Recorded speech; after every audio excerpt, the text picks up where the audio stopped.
Vou continuar aqui, já passar para a segunda figura. Tua conclusão aí tá perfeita. E aí a questão é, como e que fatores são esses? Essa é a próxima pergunta, né? Você já viu Perfeito. que o exercício, esses fatores inerentes que o Robson acabou de comentar, eles geram benefício. Mas quem são esses fatores, né? Exatamente. Eles viram, ou seja, eles viram que transferindo o sangue, o outro animal melhora. Eu tirei o sangue do exercitado e coloquei no animal sedentário. E eu vi que o animal sedentário teve melhor desempenho em relação a vários parâmetros e a gente não sabe por quê, certo? Melhorou, mas e o que foi que melhorou? Quem foi a enzima responsável? Teve alguma molécula responsável? Qual seria não quer dizer que só seja uma, pode ser vários fatores, mas eles foram atrás de uma linha específica, que o André vai É, falar um pouquinho. só destacar aí que poderia ser qualquer molécula, como a gente já comentou anteriormente, né? Mas no caso aqui eles fizeram uma proteômica, então eles avaliaram proteínas, somente proteínas. Então, que fatores entre as proteínas podem ser destacados como os fatores que geraram esses benefícios?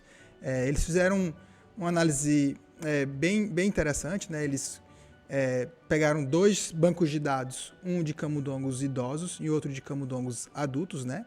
Adultos que eles colocaram Maduros, né? aqui maduros, né? Então vocês podem ver que nesse círculo, acho que isso é verde, né? Um verde claro aí, pode ser um azul para algumas pessoas. Mas nesse círculo Pra aí mim é onde azul, tem viu? onde tem É azul claro e 21, azul escuro. onde tem 21 aí, então esses 21 são os genes encontrados quando eles pegaram animais maduros, né? Mature aqui. E aí eles pegaram esses 21 genes e acharam, quando você correlaciona um animal que faz exercício e um animal que não faz exercício. Então, qual que é a diferença entre o sangue de um animal que faz exercício e um animal que não faz exercício? Quando eles são maduros, quando eles estão na idade adulta. E aí eles encontraram 21 genes que estão mais expressos durante o exercício. Depois, Após o exercício, né? Após o exercício. depois do exercício. Isso. Após os 42, o Os período de 42 dias de intervenção, né? treinamento, exatamente, de Isso. intervenção de exercício. E aí eles também fizeram a mesma coisa com animais idosos, né? Pegaram animais idosos, colocaram eles para exercitar durante 42 dias e confrontaram o banco de dados com animais sedentários que não fizeram exercício, lógico, né? São sedentários. E aí eles observaram que 18 genes estavam aumentados, 18 proteínas estavam aumentadas nos animais que realizaram exercício. Depois, o que eles fizeram? Eles pegaram como um diagrama de Venn, isso aqui é um diagrama de Venn que a gente chama, eles pegaram essas 18 proteínas que estão nos animais envelhecidos, que realizaram exercício, e confrontaram ela com as 21 dos animais adultos. E observaram que 12 delas eram comuns entre um e o outro, certo? Dentre elas estavam essa lista aqui de proteínas, e a mais importante aqui que a gente vai destacar nesse artigo é GPLD1. É a proteína mais importante, provavelmente ele achou um nível de expressão elevado. É importante essa daqui, provavelmente ela não é a mais alta, porque senão ele teria colocado o valor, mas ele colocou só as que estão mais expressas, e dentre elas, GPLD1 é uma das que está mais expressas no sangue de animais, sejam idosos, sejam adultos, após o exercício. Só uma correçãozinha, viu, André? Aqui, pelo que tu falou, seriam 12 de 18. Na verdade, são 30. 30 que aumentaram no idoso, que aumentou no idoso, e 33 que aumentou no maduro. Né? Então, dos 33 e dos 33 do maduro e dos 30 do idoso, 12 foram em comum, né? Foi a interseçãozinha ali, Sim, entendeu? perfeito. Não Erro foi meu. 12 de 18, foi 12 de 38. De Isso, 30, desculpa. erro meu. O total são 12 mais 18 e 21 mais 12. Isso, perfeito. Perdão, mas é isso mesmo, o Robson está correto. E aí, o que eles fazem depois disso? Eles avaliam quais são os processos biológicos que essas proteínas estão relacionadas, né? Por exemplo, se eles viram que regulação positiva de transporte com GPLD1 e POM1, essas duas proteínas estão relacionadas com esse tipo de transporte, então é um processo que o GPLD1 está envolvido. Outra, por exemplo, aqui, regulação positiva do fluxo de colesterol, para POM, resposta de hormônio, então GPLD1, e aí eles veem que vários processos biológicos estão relacionados com o aumento de GPLD1, e aí são processos interessantes de destacar com relação à melhora cognitiva desses animais. André, voltando rapidinho aqui, só uma informação. Ou seja, voltando àqueles 12, a interseção, né, esses 12 fatores que mais se expressaram nesses animais, a gente pode ver aqui, o estudo ele fala que mais de 60% desses fatores, eles são predominantemente expressos no fígado, certo? Então a gente já consegue imaginar algum eixo fígado-cérebro, beleza? Assim, já pensando do que foi feito nesse modelo. Ou seja, desses 12, boa parte deles... Tu sabe dizer se o GPLD1 que eles encontraram vinha do cérebro? Não, fígado. Do Fígado. fígado? Fígado. O GPLD1 que eles encontraram vem do fígado. Isso, fígado. Figueiredo. Interessante. Exatamente. Beleza. Vou passar aqui para frente. Aqui é a quantificação de GPLD1. Então, é só uma confirmação assim na figura C e D aqui que vocês estão observando. Isso é só uma confirmação desse primeiro resultado que eles acharam aqui na figura 1A, não, 2A, certo? Que é aumento de GPLD1. Então, eles quantificaram os valores de GPLD1 nesses animais. E compararam, né? No sedentário com o exercitado. E né? esse GPLD1 que eles encontraram foi encontrado no plasma, certo? Perfeito. A observação que você pode encontrar aqui, o achado é que, de novo, né, isso aqui é uma técnica de Western blot, é uma técnica onde cada retângulozinho desse aqui demonstra a quantidade de uma proteína, da proteína dentro daquele tecido analisado, ou, no caso aqui o plasma.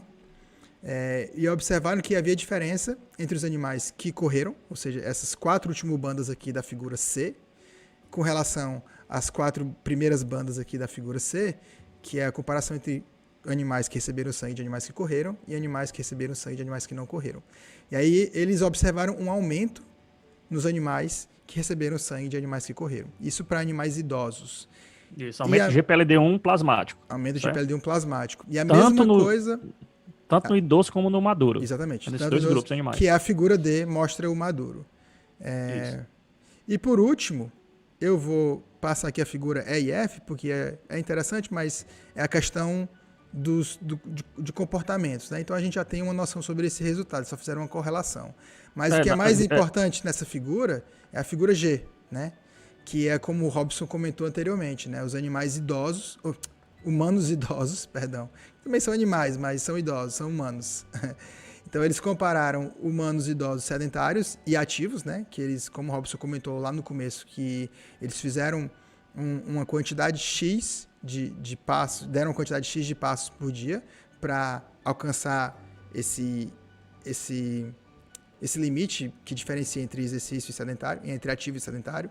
O ponto de corte que eles estabeleceram. Que eles botaram aqui, ó, tá vendo? Ó, 7.100 passos por dia. Eles estabeleceram. Ou seja, quem fez menos de 7.100 passos por dia foram considerados sedentários. E quem fez mais foi considerado ativo. Agora me pergunte por que esse ponto de corte. Aí eu não sei, eu acho que eles não explicam no estudo, pelo menos eu não lembro. Certo? Por que eles estabeleceram esse ponto de corte? Não me recordo. Se fosse tu para chutar, que corte que tu utilizaria? Não sei, eu não trabalho com isso, mas André, mas assim... Mas como educador físico, tu pode perceber... 7.100 passos, eu acho muitos passos, cara. Isso é fora da realidade da gente. A minha média é por volta de 6 a 7 mil. E tu anda bastante, né? Então um cara jovem anda muito. Eu sou um jovem ativo. Se a gente parar pra pensar, no Brasil é um dos países onde a população em si é que menos caminha, menos faz atividade física, né? Que, na verdade, a diferença entre atividade física e exercício físico é simplesmente que, trocando em miúdos, a atividade física é tudo aquilo que faz com que você se movimente sem ter uma programação. É você ir na padaria, você ir comprar algo na farmácia e voltar, enfim, passar um pano na casa. E exercício físico é algo que é mais programado, aquilo que você se programa, tem um planejamento, como você ir para academia 3 vezes por semana, ou correr 2 vezes por semana, com um determinado volume, com controle de carga, enfim, seria mais ou menos isso. Então, assim, se você pegar 7.100 passos, cara, eu acho isso muito. Né? Eu não sei se é porque isso, nos Estados Unidos, é uma realidade, né, esse ponto de corte. Eu confesso que eu não trabalho com estudo clínico, então eu também não saberia dizer, mas eu acho que também são muitos passos. Se eu fosse chutar aqui, eu acho que eles conseguiram esse resultado em humanos que realizaram 7.100 passos, entendeu? Então, eu acho que o experimento gerou a metodologia. Pois é, pode ser também uma possibilidade, mas eles têm que, obviamente, o revisor nessa revista perguntou por que 7.100. O cara não vai deixar passar. Não, eu escolhi 7.100 por quê? Porque o resultado, assim, estatisticamente foi favorável para o estudo? Com certeza não. Ele deve ter explicado. Se não está na discussão, que eu não li a discussão, provavelmente está. Com certeza algum dos revisores perguntou, porque isso é uma pergunta simples, básica. Por que não botou 7.100? Não entendi. 7.100 por quê? Ou às Com vezes certeza ele justificou. nenhum revisor estava interessado Não, na parte de exercício. pode ser, que é bem comum também, né? É muito comum. Os caras estão interessados no que eles estão vendo, mas exercício eles pouco né? Presta atenção. Tem pouco Mas crítica. enfim. Vamos embora. Exatamente. Sim, aí voltando aqui, viu, André, rapidinho. Resume aí o achado da figura. Tu passou na figura 2E e 2F. Esse gráfico é um gráfico de correlação. Então, como o André falou, é um gráfico que correlaciona os níveis de GPLD1 plasmático com o melhor desempenho no labirinto labirinto aquático de braço radial e no teste de comportamento de medo. Isso, né? uma correlação, então, eles avaliaram com os experimentos comportamentais. Exatamente, ou seja, à medida que o animal teve melhor desempenho no teste comportamental, ou seja, errou menos, os níveis, aqueles animais que erraram menos tiveram maior concentração de GPLD1, tiveram uma correlação desse sentido. Exatamente. Então, um resumo desses achados aqui, dessa figura, desse segundo set de resultados que eu falei, seriam que eles identificaram que essa GPLD1, anteriormente eles fizeram essa nova pergunta, né? Que é um fator circulante induzido pelo exercício físico em animais idosos, e também humanos, que eles observaram que os humanos ativos eles tiveram maiores níveis plasmáticos, tem uma potencial relevância para a função cognitiva em camundongos. Então, esse foi mais um ponto.